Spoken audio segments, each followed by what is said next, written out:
Hello friend, सत श्री अकाल। आज एग्रीकल्चर दुनिया में आप सभी के लिए अरहर यानी कि रेड ग्राम वो है। तो ये क्योंकि पिछले बार चना पूछा था तो मैंने अरहर इस बार कर दिया। ठीक है, इम्पॉर्टेंट है क्योंकि 5 नंबर में आते हैं, तो आप अगर देख लेते हो तो ज़्यादा बेटर होता है।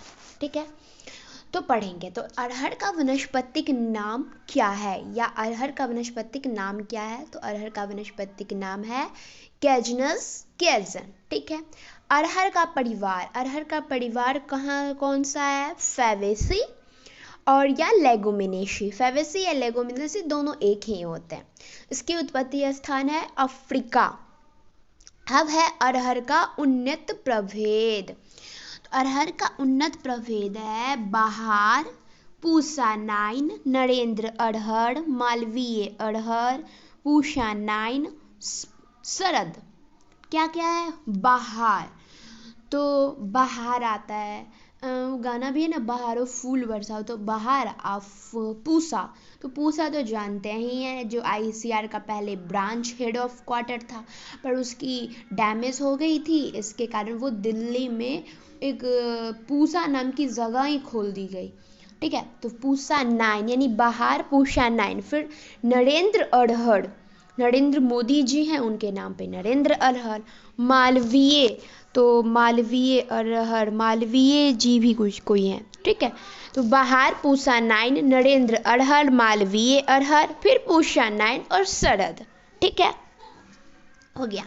तो अरहर का वनस्पतिक नाम है कैजनस कैजन। अरहर का पर फैमिली कौन सा है? वो फेवेसी या लेगुमिनेसी। अरहर का उत्पत्ति स्थान है अफ्रीका। अरहर का उन्नत प्रभेद, तो अरहर का उन्नत प्रभेद है बहार, पूसा 9, नरेंद्र अरहर, मालवीय अरहर, पूसा 9, शरद। ठीक है, अब है क्या? अरहर का उत्पत्ति स्थान, तो उन्नत अरहर के लिए जलवायु। अब अरहर के लिए कैसी जलवायु होनी चाहिए? तो यहाँ पे दे रखा है उपयुक्त मिट्टी तथा जलवायु। इसकी खेती गर्म 40 सेंटीग्रेड तथा कम तापमान दोनों अवस्था में कर सकते हैं। इसे लंबे अंतराल वाले मौसम में खेती की जा सकती है। कटिबंधीय तथा उपोष्ण कटिबंधीय क्षेत्र में शीतोष्ण जहां गर्मी कम पड़ती है, इसकी खेती सफलता पूर्वक किया जा सकता है। यानी अरहर जो होते हैं ना, उसको गर्म मतलब 40 डिग्री सेंटीग्रेड फिर भी इसकी खेती हो सकती है, और कम पे भी। अबे मतलब उष्ण उपोष्ण में किया जा सकता है, बस शीतोष्ण में इसकी खेती नहीं की जा सकती है। ठीक है, उष्ण कटिबंधीय तथा उपोष्ण कटिबंधीय क्षेत्र तथा शीतोष्ण जहां गर्मी कम, और शीतोष्ण में भी किया जा सकता है जहां गर्मी कम पड़ती है। यानी इसकी खेती किसी भी हालात में किया जा सकता है। मतलब ये नहीं है धान के लिए ये नहीं है जिसको 21 मतलब 25 डिग्री सेंटीग्रेड पर इसका फ्लोवरिंग होगा, फिर 25 से 32 डिग्री सेल्सियस होनी चाहिए उपयुक्त। नहीं, ऐसी बात नहीं है। इसमें है जो कैसी भी खेती रहे, इसकी मतलब जलवायु रहे, इसकी उपज आएगी ही। अच्छा भाई, हमारा दलहनी पौधा है। अब अरहर का उन्नत प्रभेद हो गया, अरहर की जलवायु होगी, अरहर के लिए मिट्टी। अब अरहर के लिए मिट्टी कैसी होनी चाहिए? तो अरहर के लिए उपयुक्त मिट्टी तथा जलवायु। तो अरहर की मिट्टी, अरहर की खेती के लिए सभी प्रकार की मिट्टी में की जा सकती है। हल्की बलुई मिट्टी यानी सैंडी लोम से लेकर भारी दोमट मिट्टी जहां पर जल निकास की समुचित व्यवस्था हो, खेती के लिए उपयुक्त होती है। मतलब इसकी खेती के लिए बलुई मिट्टी से लेकर भारी दोमट मिट्टी में इसकी खेती किया जा सकता है। कोई खास नहीं है जो इसमें होनी चाहिए, हम बलुई में ही करेंगे, हम दोमट में नहीं। किसी भी प्रकार की मिट्टी में जहाँ पे जल निकास की मतलब सुविधा होनी चाहिए। क्योंकि देखिए, अगर हम किसी क्षेत्र में सिंचाई नहीं करते हैं तो केवल उसी क्षेत्र की फसल सूखती है ना, पर जब हमारे बाढ़ आ जाते हैं तो पूरी फसल ही बर्बाद हो जाती है, पूरी फसल बर्बाद हो जाती है। इसलिए जल निकास की व्यवस्था तो होनी चाहिए, क्योंकि हमारा प्लांट भी ऑक्सीजन लेते हैं। क्योंकि अगर ऑक्सीजन नहीं लेते तो उनके जड़ में अगर पानी रहता तो वो सूखते नहीं ना। ऑक्सीजन उन्हें भी चाहिए होता है, पर जब पानी लगे होते हैं तो उन्हें ऑक्सीजन नहीं मिल पाती है, जिससे उनका भोजन नहीं बन पाता है, फिर वो सूख जाते हैं। वही है। तो अरहर के लिए जलवायु भी हो गया, जो इसे किसी प्रकार की जलवायु में उष्ण, उपोष्ण, शीतोष्ण में कहा जा सकता है। मिट्टी भी हम पढ़ ही लिए, हल्की बलुई मिट्टी से भारी दोमट मिट्टी। अब है अरहर की कीट व्याधि। अरहर की कीट व्याधि।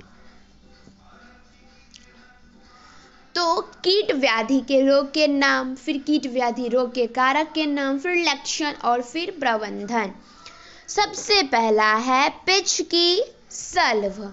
पिच की सल्व एक्सिलास्टिक्स एटोमोसा, मतलब क्या है?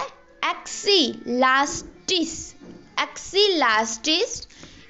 एटोमोचा।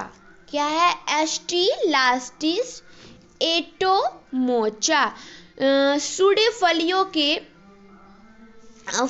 को पहले छीलकर ऊपर की सतह पर खाती है और फिर ये फलियों के छेद करके घुस जाती है तथा खाती ही रहती है। और ये हमारे हैं, यही वो कीट है जो हमारे फसलों को ना बहुत नुकसान पहुंचाता है। यानी पिच की सल्व एक्सिलास्टिक एटोमोसा, यही है एक्सिलास्टिक एटोमोसा। यहाँ पे इसके प्रबंधन, फसल पर 0.2% कार्बारिल का छिड़काव करना चाहिए। पता है ये एक गैस त्रासदी हुआ था ना, वो मिथाइल आइसोसाइनाइड के कारण हुआ था, और फिर ये कार्बारिल बनाने के लिए ही हुआ था। ठीक है, तो 2.0% कार्बारिल का यूज कर, फिर मिथाइल पाराथियोन का 2% घोल का छिड़काव करना चाहिए। यानी कार्बारिल और मिथाइल और पाराथियोन दोनों का करेंगे। कौन सा है? पिच की सल्व एक्सिलास्टिक एटोमोसा। क्या है? एक्सिलास्टिक एटोमोसा। सूडी फली को ऊपर से खा लेता है और खा के अंदर भी घुस जाता है। उसके लिए क्या करेंगे? कार्बारिल तथा मिथाइल पाराथियोन का छिड़काव करेंगे। ठीक है। दूसरा, पहला क्या था? पिच की सल्व। दूसरा है बांझ चित्ती रोग। बांझ चित्ती विषाणु इरियोफिड माइट द्वारा संक्रमित पौधे की पत्तियां छोटी, पतली तथा उन पर अनियमित आकार के हल्के एवं गहरे धब्बे या चित्तियां पड़ जाती है। रोगी पौधे छोटे रह जाते हैं तथा शाखा की संख्या स्वस्थ पौधे की तुलना में अधिक हो जाते हैं। रोगी पौधे के फूल व फलियां नहीं बनने के कारण इसे बांझ रोग भी कहा जाता है। संक्रमित पौधे की पत्तियां छोटी रह जाती है, यानी संक्रमित पौधे की पत्तियां छोटी ही रह जाती है, उन पर अनियमित आकार के हल्के धब्बे, छोटी भी हो जाती है जो अच्छे पौधे रहते हैं उनकी तुलना में। ठीक है, यहाँ पे ये और यहाँ पे इसका ये छोटी हो गया और ये इतने बड़े हो गए। इस पे धब्बे यानी संक्रमित पे धब्बे पड़ जाते हैं। अरे छोटे पौधे रह जाते और रोगी पौधे के प्लांट छोटे रह जाते, जबकि ये बहुत बड़े हो जाते तथा शाखाएं की संख्या स्वस्थ पौधे की तुलना में अधिक हो जाती। इसकी 2-3 ही शाखा होती है और इसकी बहुत सारी शाखा हो जाती है। ठीक है, शाखा संक्रमित की अधिक होती है। ठीक है, और ये असंक्रमित अधिक हो जाती है। रोगी पौधे में फूल व फलियां नहीं बनते हैं। इसमें फूल और फली नहीं बनते हैं। इसमें फूल और फलियां नहीं बनते, इसमें बनते हैं, इसमें बनते हैं नहीं बनते हैं। इसके कारण इसे बांझपन का रोग भी कहा जाता है। संक्रमित पौधे की पत्तियां छोटी रह जाती है, पतली उन पर अनियमित आकार के हल्के एवं गहरे धब्बे या चित्तियां पड़ जाती है। रोगी पौधे छोटे रह जाते हैं, उसकी साइज छोटी हो जाती है तथा शाखाएं की संख्या स्वस्थ पौधे की तुलना में अधिक हो जाते हैं, यानी उसकी ब्रांच होती है वो अधिक हो जाते हैं। रोगी पौधे में फूल और जो संक्रमित हो जाती है, जिनकी पत्तियां छोटी रह जाती है, आकार में छोटे हो जाते हैं, उनमें फूल और फल नहीं बनते हैं। इसके कारण उसे हम बांझ वाले रोग भी कह देते हैं। ऐसे ही हमारे प्लांट हो जाते हैं, चित्तीदार धब्बे हो जाते हैं, प्लांट की पत्तियां छोटी हो जाती है, प्लांट भी छोटा हो जाता है और उसमें फल और फूल नहीं निकलते। ठीक है, अब है रोगी पौधे को उखाड़ कर इसके नियंत्रण। तो रोगी पौधे को उखाड़ देकर नष्ट कर देना चाहिए। बीजों का प्यूरिडॉन 3G द्वारा 3 ग्राम प्रति किलोग्राम की दर से उपचार करने। पहले पौधे को ही उखाड़ के हटा देना चाहिए।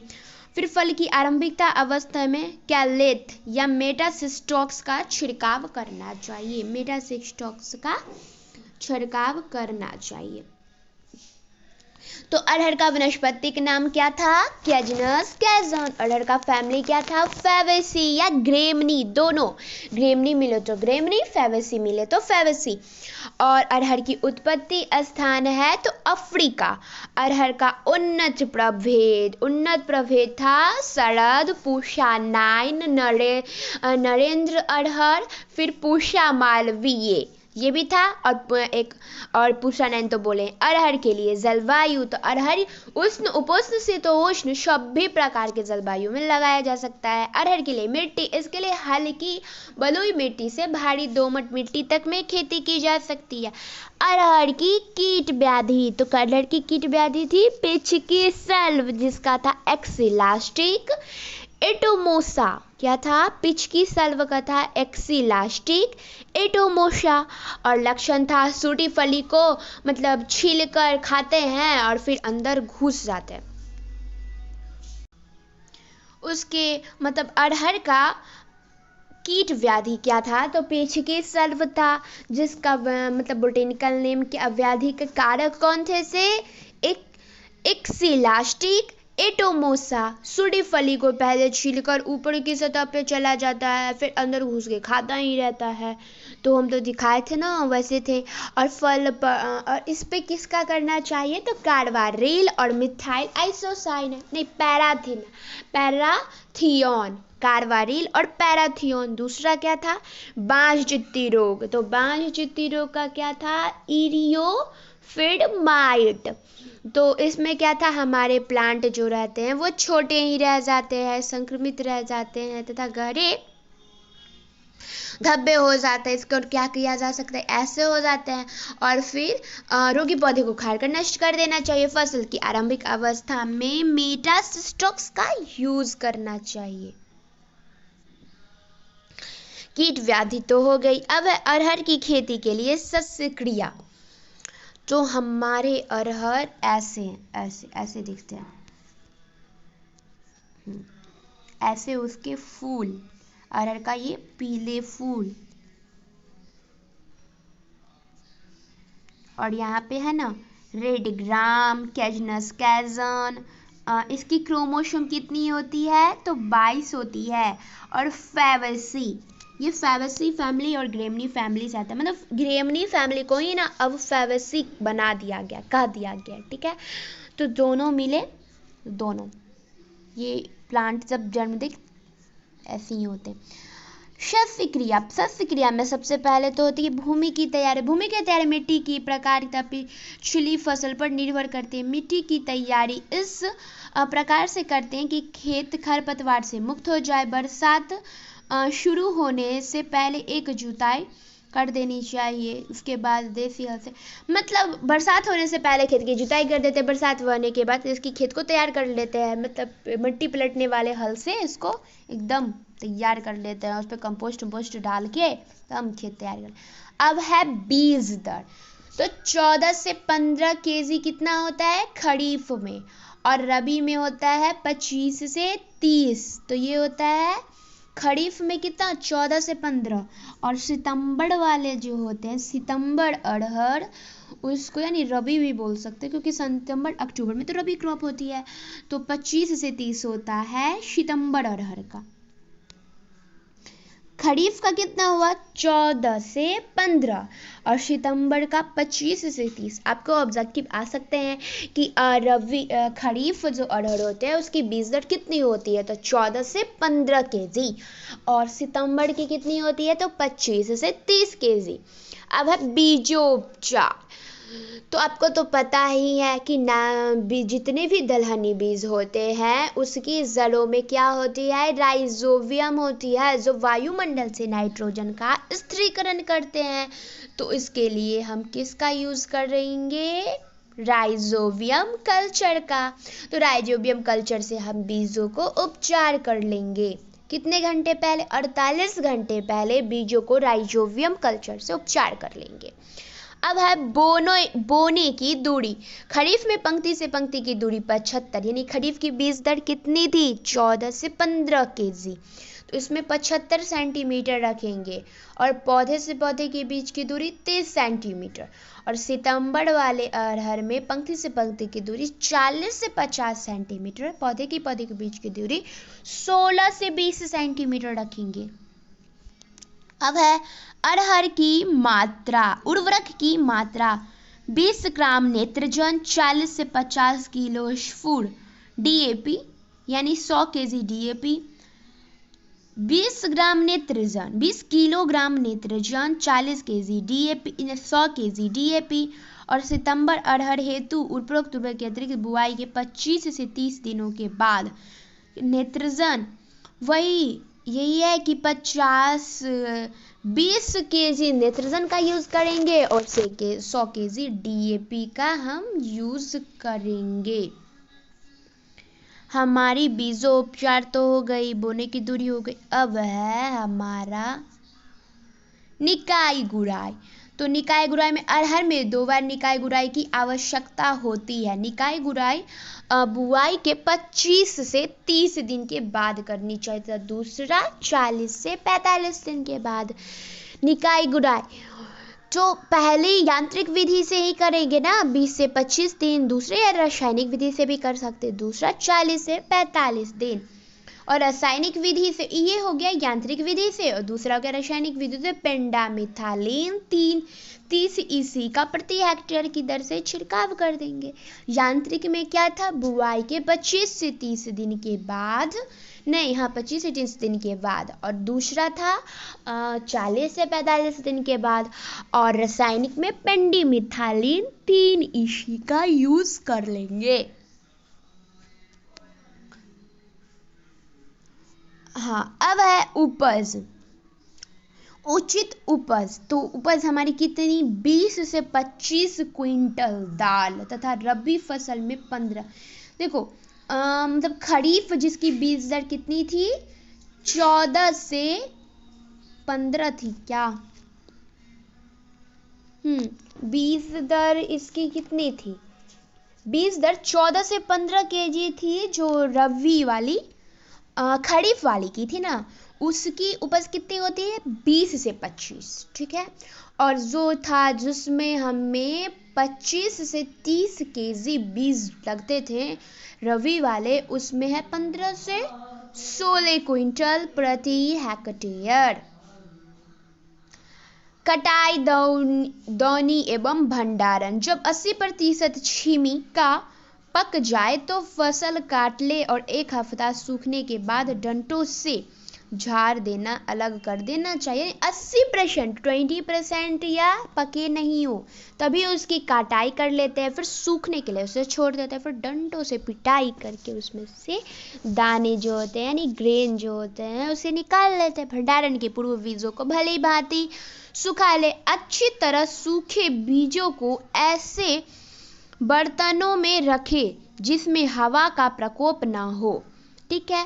भंडारण के समय प्रति क्विंटल बीज में 1 ईसी पुलन डालकर बीज वाले बर्तन के मुंह को अच्छी तरह बांध लेना चाहिए, ठीक है। तो हम तो ये पढ़ लिए। एंड थैंक यू मेरी वीडियो को देखने के लिए एंड मुझे सपोर्ट करने के लिए। अरहर सच में इम्पोर्टेंट है, आप पढ़ लेना। अरहर अरहर, गेहूं, धान और अरहर, ये तो पढ़ लोगे। वैसे मैं 5 नंबर में बहुत कम ही डाली हूँ, गेहूं डाली हूँ, मतलब राइस डाली हूँ, वीट डाली हूँ, फिर ये अरहर डाली हूँ, मटर डाली हूँ। और अनुबंध खेती किसे कहते हैं और अनुबंध खेती के लाभ और हानि, ये भी बहुत इंपॉर्टेंट है। फिर सिंचाई किसे कहते हैं, सिंचाई की विभिन्न विधि का वर्णन करे, ये भी। और एक फ्रूट में हो जाए। और हाँ, गुलाब यानी रोज भी तो पढ़ा है ना, रोज भी इम्पोर्टेंट है। वैसे 10 क्वेश्चन आप अगर डाल ले, 10 में से अगर 5 क्वेश्चन आ जाते हैं तो क्या प्रॉब्लम है, कुछ भी। 5 नहीं, 6 क्वेश्चन आते हैं तो पढ़ लो, पढ़ लीजिए, अच्छा रहेगा। वैसे ज़्यादा टाइम भी नहीं लगता।